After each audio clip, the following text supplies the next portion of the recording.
আসসালামু আলাইকুম প্রিয় বন্ধুগণ।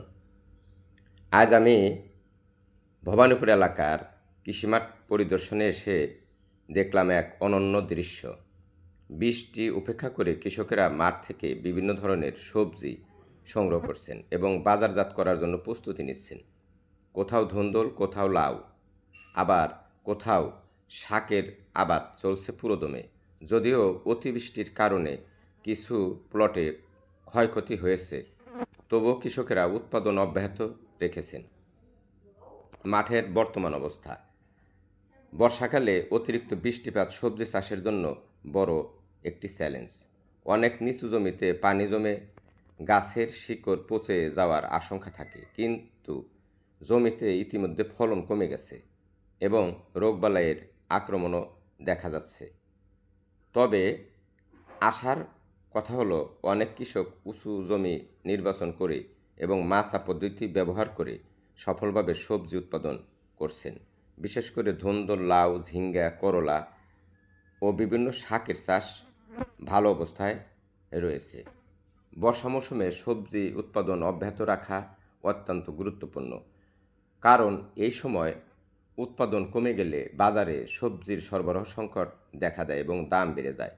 কৃষকদের এই প্রচেষ্টার ফলে বাজারে সবজির সরবরাহ স্বাভাবিক থাকে। সাধারণ ভোক্তা ন্যায্য মূল্যে সবজি কিনতে পারে।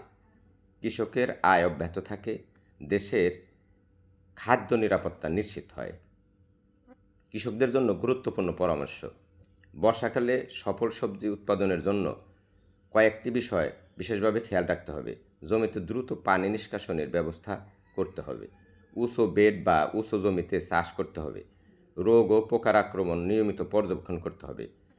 প্রয়োজন অনুযায়ী জৈব সার ও সুষম সার ব্যবহার করতে হবে। মাচা ফসলের ক্ষেত্রে মজবুত বাঁশ ও খুঁটির ব্যবস্থা রাখতে হবে। অতিবৃষ্টির পরে জমিতে পানি জমে থাকলে দ্রুত অপসারণের ব্যবস্থা করতে হবে।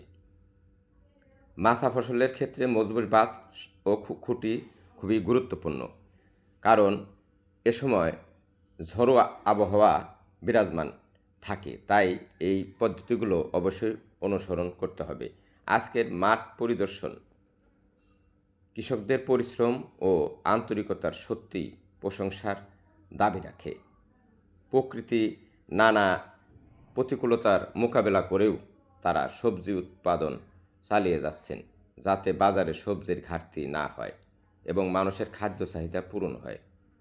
কৃষকের ঘামে ভেজায় এই সবুজ মাঠ